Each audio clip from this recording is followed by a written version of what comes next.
¿Cómo están? Soy la doctora Carmen Alegría y hoy me siento especialmente feliz y especialmente agradecida de poder seguir charlando con alguien que además de colega es sobre todo maestro.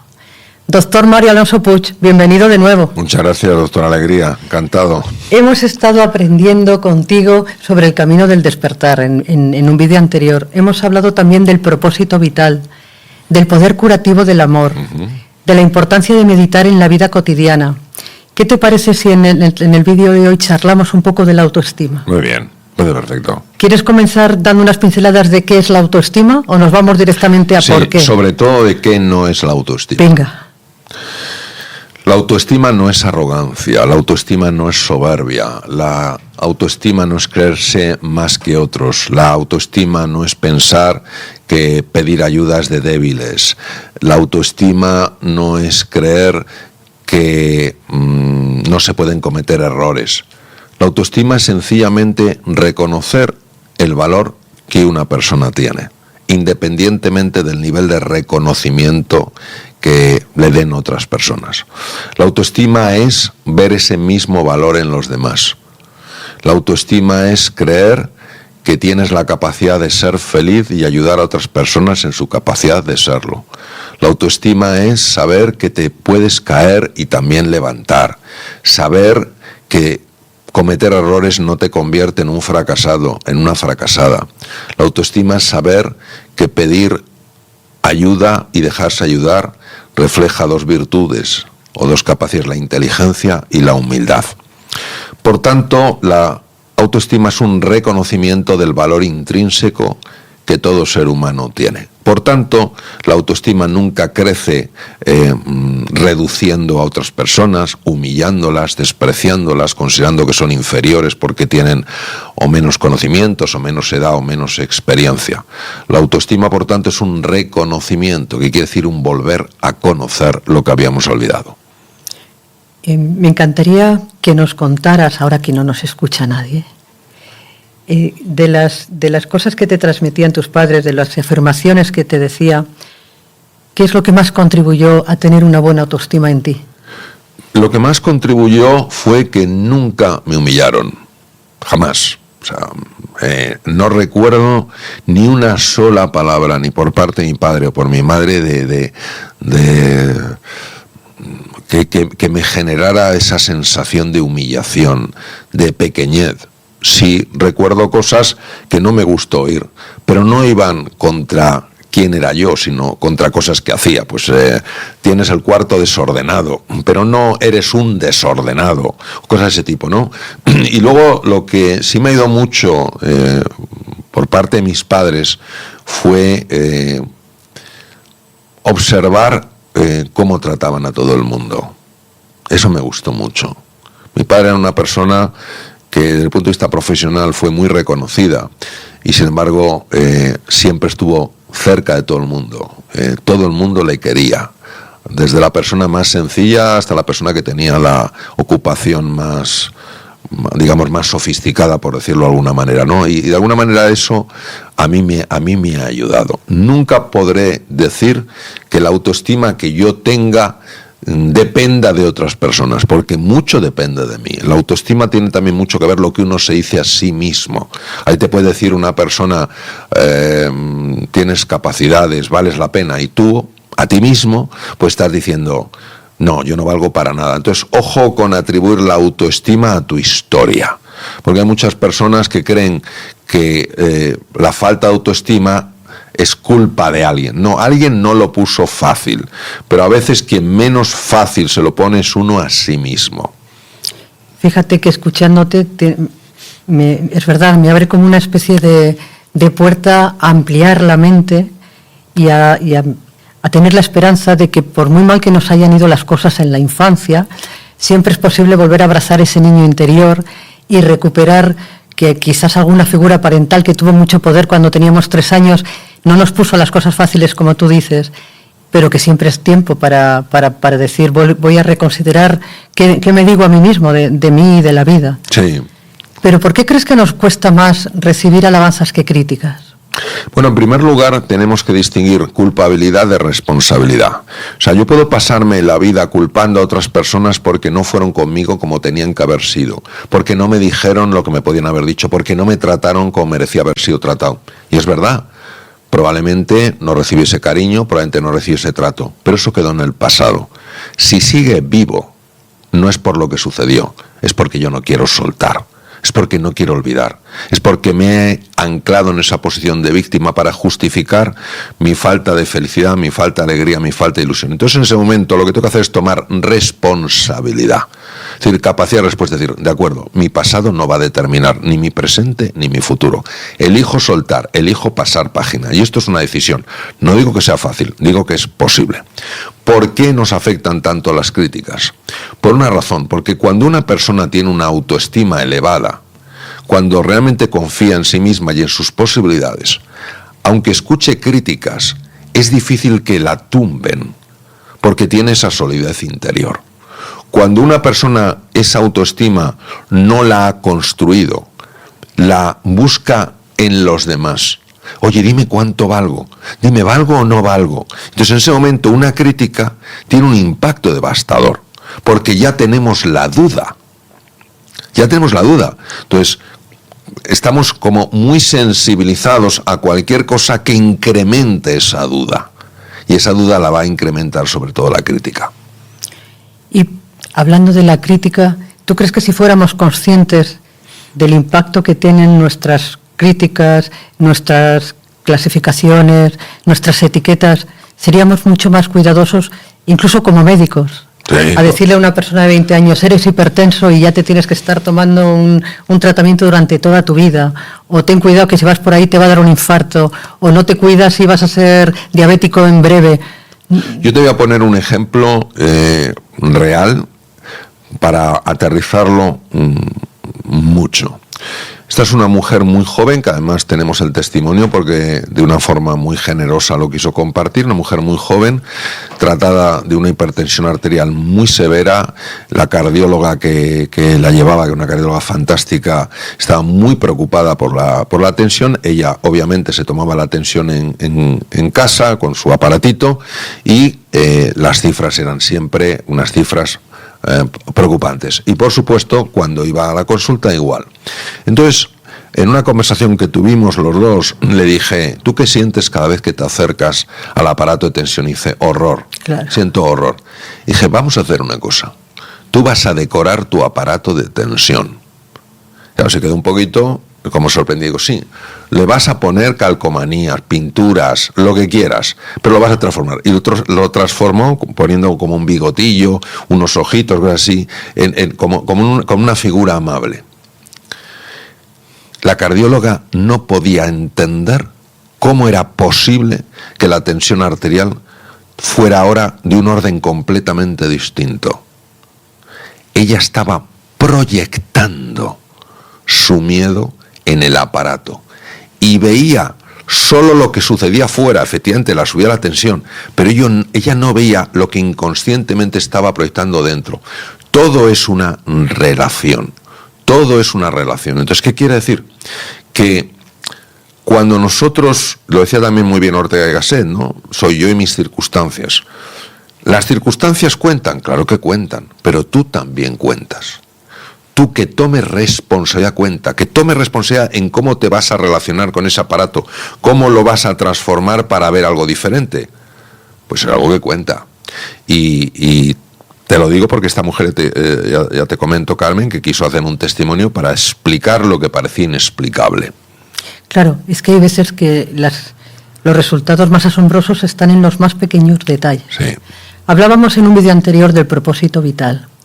¿Tú crees que alguien que tiene claro su propósito, que tiene además el propósito de continuar firme, que cada decisión que toma se pregunta a sí mismo, ¿esto me acerca o me aleja a mi propósito vital? ¿Tú crees que eso mejora la autoestima? Lo importante, o sea, un propósito se convierte como en un sueño, como una visión profundamente inspiradora.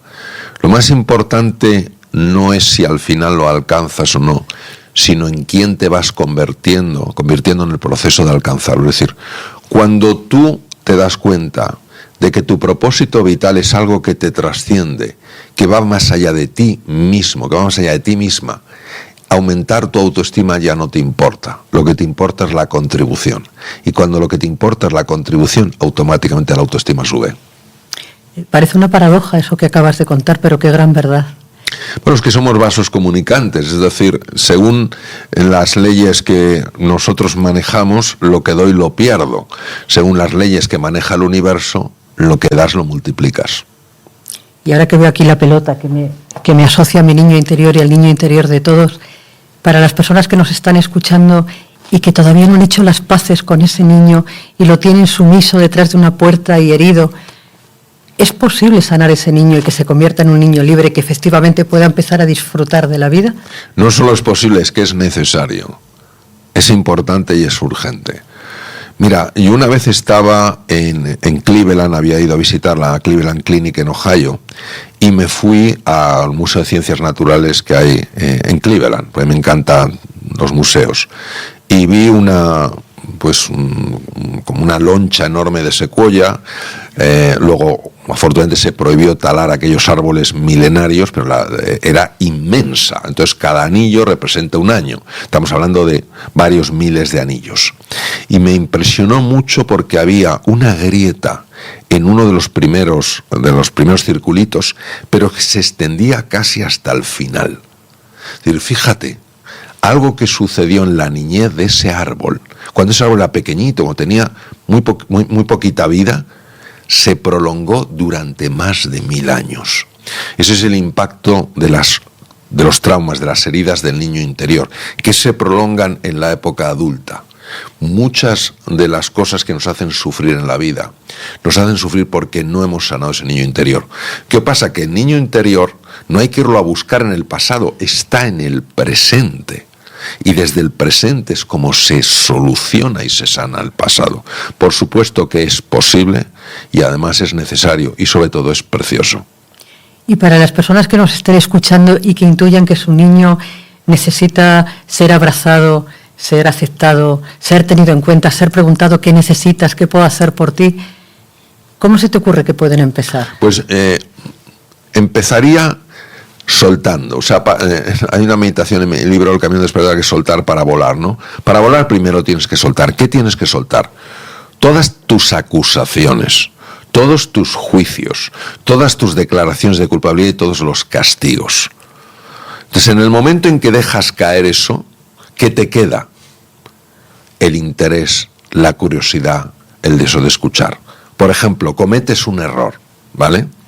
Y qué torpe soy, siempre lo mismo, es que no doy pie con bola, es que merezco que las cosas me vayan mal. No, eso que es muy jugoso porque es nuestra zona de confort, es nuestro mundo familiar, lo sueltas. Y entonces te quedas en el no sé y quiero saber. Y te haces una pregunta, ¿qué hay detrás de esto? ¿Qué hay detrás? Y te quedas en el silencio. ¿Qué hay detrás de eso? Y poco a poco empezarán a revelarse las cosas. Es decir, para que algo se desvele hay que quitar el velo que lo cubre. Y el velo que lo cubre es el velo de las acusaciones, de los juicios, de las declaraciones de culpabilidad y de los castigos.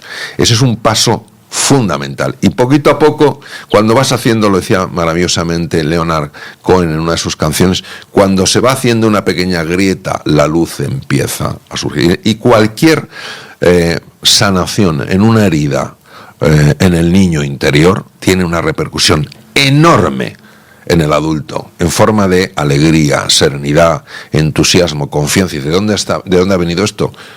Esto es lo que estaba dentro de ti, pero no había podido salir todavía. Te escucho, me daba la risa porque cuando estabas soltando improperios de cuando metemos la pata, lo mal que nos tratamos, yo creo que somos mucho más comprensivos con el resto. Cuando alguien mete la pata, le decimos, no es para tanto, no te preocupes, verás que todo se va a arreglar. No sé si a ti te pasa, pero cuando yo meto la pata, me sale mi cerebro más reptiliano, el peor de todos, y empieza pam, pam, pam, eres un desastre, no sirves para nada. ¿Tú crees que eso es nuestro afán de perfección? ¿Tú crees que cuanto más buscamos la perfección, más nos anclamos en el sufrimiento? Bueno, yo diría que hay como dos grandes ramas. Por una parte, efectivamente, la persona que es muy indulgente con los demás y muy dura consigo misma, ¿no?